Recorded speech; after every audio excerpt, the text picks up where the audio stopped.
बहुजन समाज दोन्ही विचारधारे जे लोक आहेत, एक गांधी विचारधारा आणि हेडगेवार गोळवळकर विचारधारा. तुम्हाला माहिती आहे की ह्या विचारधारेने ह्या देशामध्ये विषमता भरवण्याचे काम केलेलं आहे. ह्या देशामध्ये आमच्या बहुजनावर अन्याय करण्याचे काम केलेले आहे. आणि बहुजन समाज पार्टी विचारधारा फुले शाहू आंबेडकर विचारधारा आहे.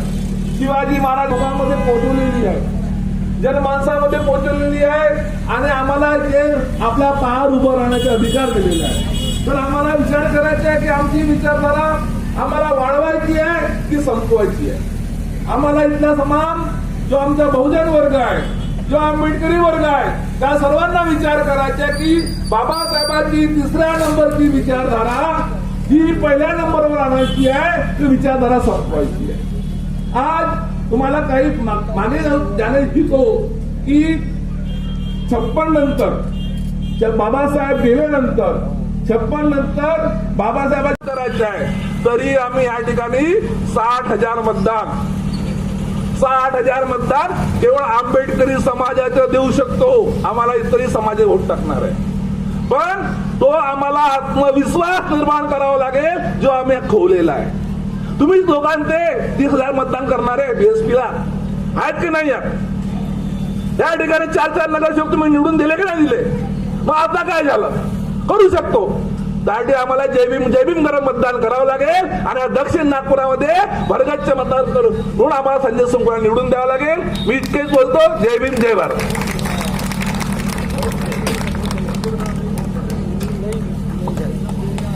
धन्यवाद सोमकोर साहेब. दक्षिण का आमदार कैसा है? दक्षिण का आमदार कैसा है?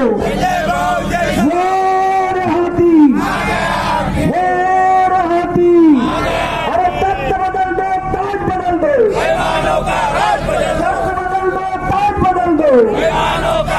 वोट हमारा, राज तुम्हारा. वोट हमारा, राज तुम्हारा. बाबा का हाथी आया है, बाबा का हाथी आया है. धन्यवाद बंधनो. यानंतर तुमच्या जिजाऊ महान संतों, गुरुओं व महापुरुषों को मैं त्रिवार वंदन करता हूँ. यहाँ पर मंच पर मौजूद हमारे सभी मंचासीन पदाधिकारी, कार्यकर्ता एवं हमारे दक्षिण नागपुर विधानसभा के उम्मीदवार संजय जी सोमकर, आप सभी का यहाँ पर स्वागत करता हूँ. एवं मेरे सामने बैठे हुए सभी लोगों को मेरा जय भीम, जय भीम. और कुछ दगड़ापेक्षा वीट मऊ वाले होंगे उनको भी जय भीम, क्योंकि उनको जरूरी है, क्योंकि वो मिशनरी लोग हैं. हमारे लोग ईमानदारी से काम करे ना करे, वो अपना काम पूरी ईमानदारी से करते हैं.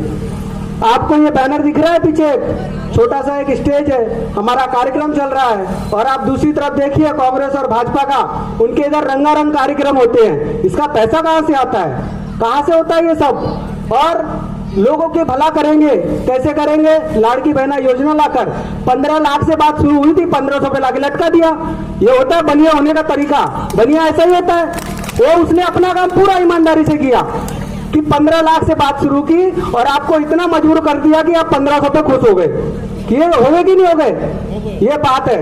और सोचो, लोग हमसे पूछते हैं कि बहुजन समाज पार्टी की क्या ताकत है. कुछ लोग मुझसे पूछते हैं, क्योंकि मैं छोटा हूं तो जल्दी लगता है उनको कि इससे ज्यादा सवाल जवाब कर ले, लेकिन शायद वो भूल गए कि मैं जिस भट्टी में तपा हूं ना, वो साहू फुले अम्बेडकर की भट्टी है, जिसके अंदर तपने के बाद इंसान ने इस देश की सबसे बड़ी पार्टी को हमने घुटने पे ला दिया था. तो आजकल की ये पार्टियां क्या है? ये 18-20 पार्टी खड़ी है. ऐसे मैंने देखा उम्मीदवार बेचारा दक्षिण नागपुर से खड़ा, उसने दक्षिण पश्चिम में बोर्ड लगा दिया जाके.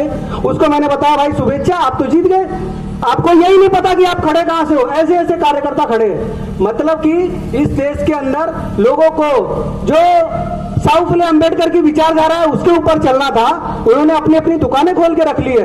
आप सोच कर देखिए कि इस उत्तर प्रदेश के अंदर, इस भारत के अंदर आज से 30-40 साल पहले कोई सोच नहीं सकता था कि एक दलित की बेटी कलेक्टर भी बन सकती है. उसी दलित समाज की एक बेटी यूपी की 1, 2, 3 बार नहीं बल्कि 4 बार मुख्यमंत्री बनी है. ये कोई छोटी बात नहीं है कि बहन जी के शासनकाल के अंदर दुनिया की सबसे बड़ी कार रेस भारत आई. ये कोई छोटी बात नहीं है. आप सोच के देखो, हमसे बोलते हैं कि बीएसपी की क्या ताकत है, बीएसपी की ताकत नहीं है। अभी मैंने 3-4 दिन पहले यहाँ कार्यक्रम देखा चंद्रमणि नगर स्टेज पे, सोमकोर साहब कार्यक्रम देखा, हमारा एक खाली कारतूस उठा के ले गए, वो खाली कारतूस उठा के लेके गए और उसको स्टेज पे खड़ा किया और क्या बोलते, एक बड़ा नेता बीएसपी का कांग्रेस पार्टी में गया, बड़ा नेता। मैं क्या 25,000 वोट लेके गया क्या हमारे, उसको खुद को 5 नहीं मिले थे, हमारे 25 लेके चला गया क्या? अरे और सोचो, बहुजन समाज पार्टी में काम करने के बाद इंसान की कितनी कीमत बढ़ जाती है। एक खाली कारतूस को बीच में खड़ा किया गया। मैंने पेपर में फोटो देखा, एक तरफ बिहार से आया हुआ एक भूमिहार ब्राह्मण जो नेता बना घूम रहा है पूरे देश में, वो था, एक तरफ दक्षिण नागपुर का उम्मीदवार, दोनों बेचारे हाथ जोड़ के उससे विनती कर रहे थे कि तू हमारे साथ आ जा, क्योंकि तुम्हारे बिना गुजारा नहीं हो सकता। इस देश की मैं बताता हूं 80% पार्टियां ऐसी है जो पार्टियां बहुजन समाज पार्टी के कार्यकर्ता की बदौलत चलती है। अगर उनके पास से हम सारे कार्यकर्ता बुला लेंगे, लोगों की पार्टियां बंद हो जाए।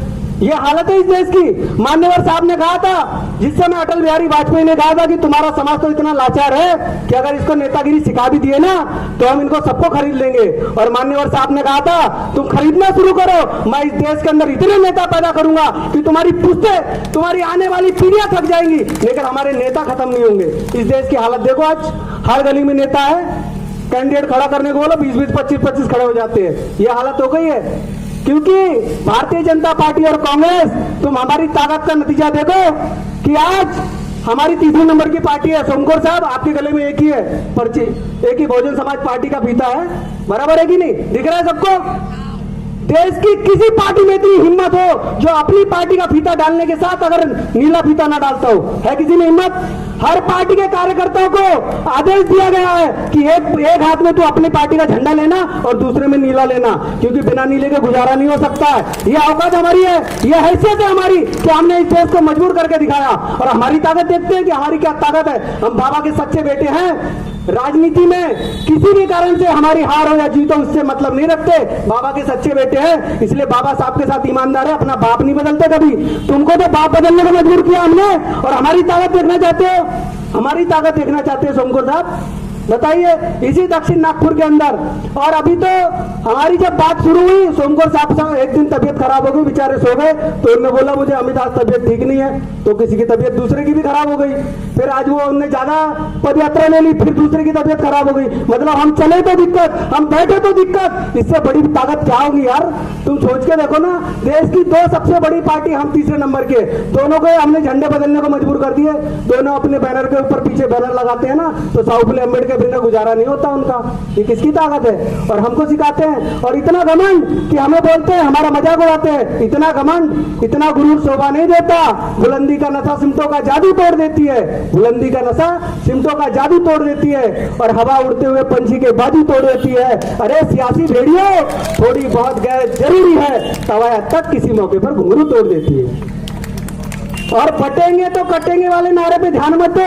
तुम बटोगे तो तुम्हारा आरक्षण जरूर कटेगा, ये गारंटी है। इस बात की गारंटी मैं देता हूं, कोई गारंटी देना दे।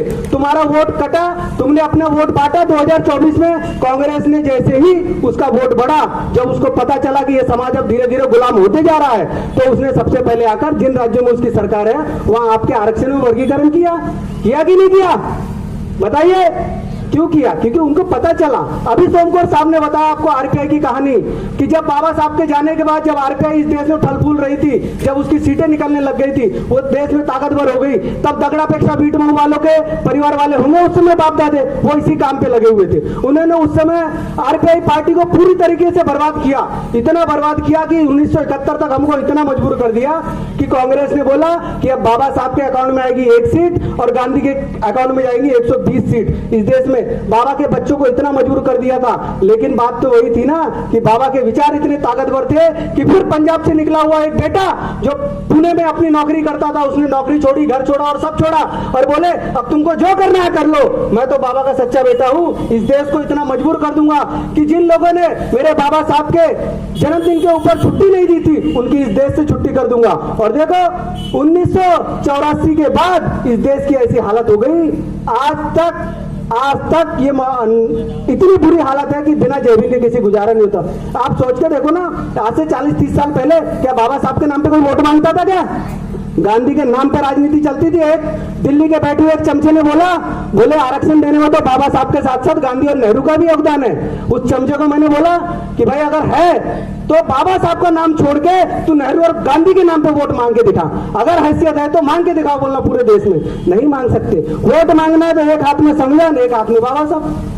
यही तो है ना, ये हमारी ताकत है। और तुम क्यों डरते हो? तुम इस देश के बहुजन समाज हो। ये बात ध्यान रखना कि 1971 में जब एक सीट की बात हुई थी तो मान्यवर साहब के दिल को ठोस पहुंची और उन्होंने कसम खा ली कि अब मैं इस कांग्रेस पार्टी को तो उसकी हैसियत दिखा देंगे।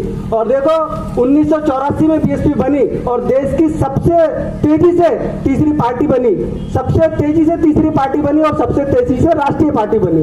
इस देश में 20% मुस्लिम समाज है, ज्यादा है, उनकी कोई राष्ट्रीय पार्टी नहीं है। ओबीसी समाज लगभग 50-55% है, उनकी कोई राष्ट्रीय पार्टी नहीं है। बाबा के सच्चे बेटे होने के नाते हमने अपने बलबूते इस देश की तीसरी सबसे बड़ी पार्टी बना के दिखाया। और हमसे ही पूछते यार तुम्हारी ताकत क्या, और कितनी ताकत, शक्तिमान बन जाए हम और क्या बने, तो कितनी ताकत दिखाए तुमको। और कौन हारेगा कौन जीतेगा इससे हमको फर्क नहीं पड़ता। हमको इस बात से फर्क पड़ता है कि हमारे बाप के बिना इस देश में किसी की सरकार नहीं चलेगी, उनके नाम लिए बिना किसी की सरकार बनेगी नहीं और ना किसी की सरकार चलेगी। हमारा सिर्फ इतना मुद्दा है फिलहाल में। बराबर है साहब? अगर सोमकोर साहब आज चुनाव लड़ रहे, पूरी ताकत से लड़ रहे, तुम जितना चाहो दगड़ापेक्षा वीटमऊ वाले जितना चाहो प्रचार कर लो, हम पूरी ताकत से लड़ेंगे। क्योंकि हमारी लड़ाई इस देश में मनवादी व्यवस्था को हराने की है और वो हमने लगभग हरा दिया है। क्योंकि हर मनवादी के गले में नीला दुपट्टा दिखने को मिलता है मुझे, लेकिन एक भी बाबा का बच्चा ऐसा नहीं है जिसको तुम मजबूर कर सको जिसके गले में तुम्हारा दुपट्टा आ जाए। हमारा खाली कारतूस लेके चले गए, हंगामा कर दिया, मार, अरे दक्षिण नागपुर का बड़ा नेता चला गया, पेपर के फ्रंट पेज पे आ गया। बताओ, मतलब खाली कारतूस की इतनी कीमत है तो हमारी कितनी होगी, सोच के देखो। बराबर है कि नहीं? अभी मैं दक्षिण नागपुर मतलब दिन में 10-10 सभाएं कर रहा हूँ। कामठी गया था, वहां हमारा 29 साल का एक लड़का खड़ा, उसको बच्चा बोल दिया कांग्रेसियों ने। बोले ये तो बच्चा है। मैंने बोला बिल्कुल सही, वो गलत कहाँ बोल रहे बेचारे, उनका 52 साल का युवा है तो ये तो बच्चा हुआ ना 29 साल का, उनके हिसाब से तो बराबर बात है, उन लोग गलत नहीं बोलते, ये बात तो सही है उनकी। कांग्रेस हो या भाजपा, इतना याद रखना और आप लोग इतना याद रखे, ना किसी राहबर न रह गुजर से निकलेगा, ना किसी राहबर न रह गुजर से निकलेगा, हमारे पांव का कांटा तो हम ही से निकलेगा। इसलिए तुम्हारी जो समस्या उसका समाधान खुद को करने पड़ेगा, कोई और नहीं आएगा।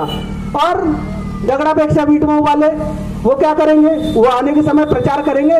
मैंने ऐसे ऐसे सामाजिक कार्यकर्ता देखा हूं जो मेरे कान में आके बताते हैं, बाबासाहेब म्हणाले होते ज्या तुमच्या घराच्या भिंतीवर लिहून ठेवा तुम्हाला या देशाची शासन करते जमात व्हायची आहे। बाबा साहब बोलते थे जो शिक्षा ये शेरनी का दूध है, जो पिएगा वो दहाड़ेगा। जैसे इलेक्शन डिक्लेयर हुआ दगड़ापेक्षा वीटमऊ। अरे तुम्हारी समस्या क्या, 4 साल हमको ज्ञान फैलते हो, उसके बाद क्या हो जाता? चुनाव आया तो तुमको पता है कि हाँ भाई मेरे को कहीं ईंट लगवानी है, कहीं बुद्ध विहार बनाना, कहीं कुछ और करना है, तो तुम ये काम करोगे। मुझे गर्व है कि प्रीतम ने यहाँ पर बहुजन समाज पार्टी का कार्यक्रम लगाया और बोला कि मेरा जो भी काम होगा वो बहुजन समाज पार्टी के और मेरे समाज के साथ मिलकर करूंगा, लेकिन किसी के सामने घुटने नहीं टेकूंगा। ये काम करके दिखाना चाहिए, किसी के भी सामने घुटने टेक दो। अरे हमने इस देश की सबसे बड़ी पार्टी को घुटने पे लाया है। इस देश में कोई ऐसी पार्टी नहीं है जो बहुजन समाज पार्टी के बदौलत दो बराबरी पे हो। मुझे गर्व है, 1000 कमी होंगी हमारे पार्टी में, फिर भी मुझे गर्व है कि बहुजन समाज पार्टी जैसी दूसरी पार्टी नहीं है इस देश में जिसने इस समाज को इस काबिल बना दिया। कितना काबिल बना दिया, ये बात आप लोग ध्यान रखना। मैं क्योंकि दिन में 4, 5, 8 सभाएं करनी रहती, मुझे और भी जगह भी सभाएं करने जाना है, लेकिन मेरी बात आपको सीधी सीधी समझ में आई। आपको दिमाग में इतना भरना है कि अगर आपका वोट बटेगा तो आपका आरक्षण कटेगा, समझे? अगर आपका वोट इकट्ठा रहेगा तो आपका आरक्षण को कोई हाथ नहीं लगा पाएगा, ये भी तय है। ये बात ध्यान रखिए। तीसरी पार्टी देश की बनाना कोई छोटी बात है? तुमने अपने बलबूते बनाए हो ना, तो ये तो तुम्हारे लिए गर्व की बात है यार। जो 50% है उनने नहीं बना पाए, 20-25% है उनने नहीं बना पाए, तुमने तो अपने बलबूते बनाया है ना। ये बात को ध्यान रखो। इन्हीं सब बातों के साथ मैं आपसे रजा लूंगा। आने वाली 20 तारीख को मैं आप सभी से अपील करता हूँ, आने वाली 20 तारीख को संजय जी सोमकोर इनको भारी मतों से विजयी बनाए। और मैं विजयी बनाए कि आपसे क्या निवेदन करना, निवेदन क्यों करूं मैं, सीधी सीधी बात है, आपकी मर्जी पड़े तो देना, ना मर्जी पड़े बिल्कुल मत देना। लेकिन ये याद रखना कि अगर आने वाले समय में तुम्हारे घर का कोई बच्चा रोहित वेमुल्ला बन जाए किसी मनवादी व्यवस्था के कारण उसको फांसी पर लटकना पड़ जाए, तब फिर किसी और को दोष मत देना, अपने आप को दोष देना कि जिस समय इस देश की सबसे बड़ी पार्टी तुम्हारे दरवाजे पे आई थी, तुमने उसको साथ नहीं दिया था, इसीलिए तुम्हारा बेटा फांसी पे लटका है। इसीलिए ये बात ध्यान रखना कि अगर तुम 20 तारीख को वोट दबाने जाओ तो इस बात को पूरी तरीके से ध्यान रखना और संजय भाऊ सोमकर को इनको भारी बहुमतों से विजयी बनाना, ठीक है। इन्हीं से बहुजन समाज पार्टीचा समाज पार्टीचे तरुण आणि तडफदार प्रवक्ते त्या ठिकाणी येतील आणि आपलं अवघ्या 2 मिनिटात, कारण 5 मिनिट उरले फक्त, 2 मिनिटात आपलं वक्तव्य. बाबासाहेब आंबेडकर, बाबासाहेबांचे विचारधारा संपूर्ण भारतामध्ये पोहोचवणारे मान्यवर कांशीराम साहेब या महामानवांना मी अभिवादन करतो. आणि आज आपण ज्यांच्यासाठी जमलेले आहात ते बहुजन समाज पक्षाचे दक्षिण नागपूर विधानसभेचे अधिकृत उमेदवार संजयजी सोमकर यांच्या निवडणूक प्रचारार्थ आपण इथे सर्व जमलेले आहात. तुम्हा सर्वांना मी सर्वप्रथम तुमचे आभार व्यक्त करतो की तुम्ही आमच्या लाडक्या उमेदवाराचे, आपल्या लाडक्या उमेदवाराचं उद्बोधन ऐकण्यासाठी तुम्ही इथे मोठ्या प्रमाणामध्ये जमलेले आहात. बंधूंनो, ही जे निवडणूक दंगल आहे ही तुमच्यासाठी, आमच्यासाठी आणि या संपूर्ण आपल्या दक्षिण नागपूरसाठी एक निर्णायक स्थिती निर्माण करणारी आहे. ही निर्णायक स्थिती जी आहे ती आपल्या येणारं जे भविष्य आहे त्या भविष्याचं उज्ज्वल किंवा भविष्य आपलं अधोगतीमध्ये जाईल हे ठरवणारी ही निवडणूक आहे. आणि आपण या सावित्रीबाई फुले नगर वसाहतीमध्ये इथे जमलेले आहोत. गेल्या 30 वर्षापासून ही वसाहत इथे जमलेली आहे आणि इथे लोक राहतात. आणि तुम्ही पाहिलं असेल या नागपूर शहरामध्ये 447 झोपडपट्ट्या आहेत. ज्या झोपडपट्ट्या आजपर्यंत या सरकारने, जे मनुवादी सरकारमध्ये लोक बसलेले आहेत, आमदार आहेत, खासदार आहेत आणि इथले नगरसेवक आहेत, यांनी या झोपडपट्ट्या आजपर्यंत रेग्युलराइज केलेल्या नाही. यांचे मालकी हक्काचे पट्टे यांना दिलेले नाही. पण जे शरणार्थी पाकिस्तानमधून देश सोडून आले होते त्या शरणार्थ्यांना त्यांची जागा सिंधी कॉलनी म्हणून जरीपट्ट्यामध्ये बसवलं, त्यांना खामल्यामध्ये बसवलं आणि त्या शरणार्थ्यांना जे पाकिस्तानातून पडून आले होते, म्हणजे पाकिस्तानमध्ये आणि ते जीव वाचवत या आपल्या देशामध्ये शरणार्थी म्हणून आले होते, त्यांच्या संपूर्ण वसाहतीला रेग्युलराइज केलं. डॉक्टर बाबासाहेब आंबेडकरांनी ज्यावेळी बाबासाहेब आंबेडकर हयातीत होते तेव्हा बाबासाहेब आंबेडकरांनी 2 मागण्या केल्या होत्या की संयुक्त मतदारसंघ आणि स्वतंत्र वसाहत. स्वतंत्र वसाहत कशासाठी? तर माझे जे लोक आहेत त्यांच्याजवळ जमिनी नाहीत, त्यांच्याजवळ पैसा नाही आणि त्यांच्याजवळ अन्न वस्त्र निवारा नाही. जर त्यांच्याकडे स्वतःच्या जमिनी येतील तर ते त्या जमिनीवर आपलं घर बांधतील किंवा सरकारी योजनेप्रमाणे त्यांचं घर राहील आणि इंग्रज शासनासमोर आणि या भारताच्या शासनासमोर बाबासाहेब आंबेडकर ही मागणी करत राहिले. पण आजपर्यंत आपल्याला यांनी वसाहत काही दिली नाही. म्हणून मित्रांनो, मी तुम्हाला सांगतो की आपल्याला आपल्या आज भाग्यविधाता इथून निवडून पाठवायचा आहे आणि हा भाग्यविधाता कोणी दुसरा तिसरा नसून बाबासाहेबांचा हत्ती आहे. म्हणजे स्वयं बाबासाहेब आंबेडकर पुन्हा या नागपूरच्या दक्षिण नागपूरमध्ये तुम्हा सगळ्यांना आवाहन करत आहेत की आता तरी तुम्ही जागृत व्हा, आता तरी तुम्ही आपले डोळे उघडा आणि जो संघर्ष मी अहोरात्र तुमच्यासाठी केला तो संघर्ष, त्या संघर्षाचा आजही फलित तुम्हाला मिळालं नाही. जे फळ मी तुमच्यासाठी आणलं होतं ते फळ तुम्हाला आजपर्यंत खायला मिळालं नाही. आणि आजही आपण भुकेले आहोत, आजही आपण दीन आहोत, दलित आहोत, दुबळे आहोत. तर हे दीन दलित दुबळे आपण केव्हापर्यंत राहणार? म्हणून मित्र, मी तुमच्या समोर आवाहन करतो की या बाबासाहेबाच्या हत्तीला विधान भवनामध्ये पोहोचा आणि या बाबासाहेबाच्या निशाणीला विधान भवनामध्ये लावा आणि विधान भवनामध्ये बाबासाहेबाचा जयभीमचा जय जयकार करा. आपण बँड आणि ढोलक आणि डीजे वाजवून बाबासाहेबाचा खूप जय जयकार केला, जो बाबासाहेबाला अपेक्षित नव्हतं. बाबासाहेबाचा जय जयकार विधान भवनामध्ये होऊ शकतो, बाबासाहेबाच्या जयभीमचा ललकार विधान भवनामध्ये होऊ शकतो. आणि ही सुवर्ण संधी तुमच्या समोर आलेली आहे. ही सुवर्ण संधी तुम्ही दवडू नका. आणि मला विश्वास आहे की तुमचे डोळे आता उघडले असतील, तुम्ही हे सुवर्ण संधी आता सोडणार नाही. कोणीही असो, तुम्ही बाबासाहेबाच्या निशाणीकडे लक्ष घालाल, बाबासाहेबाच्या निशाणीचा विजय कराल, बाबासाहेबाच्या नील झेंडाचा विजय कराल, एवढीच मी आशा आणि अपेक्षा करतो आणि इथेच थांबतो. जय भीम, जय भारत. धन्यवाद. मैं त्योहार अभिवादन करता हूँ. वेळाचा अभाव असल्यामुळे मी काही बोलू शकत नाही. काँग्रेस आणि बीजेपी दोघांबद्दल सर्व वक्त्यांनी सांगितलं. फक्त माझे एवढंच रिक्वेस्ट आहे, बाबासाहेबांच्या हत्ती या चिन्हावर टप्पा मारून येणाऱ्या 20 तारखेला टप्पा मारून मला विजय करा, ही विनंती. जय भीम, जय भारत. संपत आलेला आहे. या निवडणुका हे भारताचं संविधान आहे. हे भारताचं संविधानाने आम्हाला अन्न, वस्त्र, निवारा, आरोग्य आणि शिक्षण हे देण्याचं अभिवचन या भारतीय संविधानानं दिलं. हे बनवत असताना काँग्रेसवाल्यांनी बाबासाहेब आंबेडकरांचा पदोपदी पराभव केला, संविधान सभेत जाण्यापासून थांबवलं. संविधान सभेत गेल्यावर ज्या काँग्रेसला सत्ता भोगायला मिळाली त्यांनी अन्न, वस्त्र, निवारा, आरोग्य आणि शिक्षण हे कुठलीही गरज पूर्ण केली नाही. त्या काँग्रेसला ज्यांनी बाबासाहेबांसोबत धोकेबाजी केली, बदमाशी केली आणि बाबासाहेब आंबेडकरांना अपमानित केला, त्या काँग्रेसला नाकारलं पाहिजे. 60 वर्ष त्यांच्या हातात सत्ता होती, परंतु त्यांनी काहीही काम केलं नाही.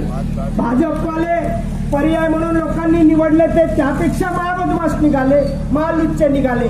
आणि म्हणून काँग्रेस आणि भाजप याच्यात कुठलंही अंतर नाही. आणि म्हणून कमळ आणि पंजा आपण सोडून बाबासाहेब आंबेडकरांचं निळं निशाण आहे, बाबासाहेब आंबेडकरांचा हत्ती आहे.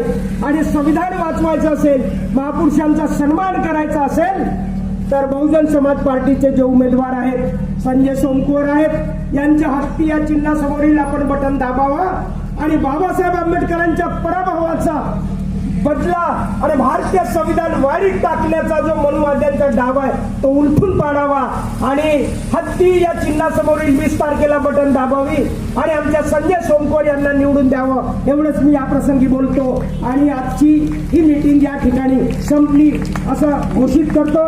आपण घोषणा देऊया.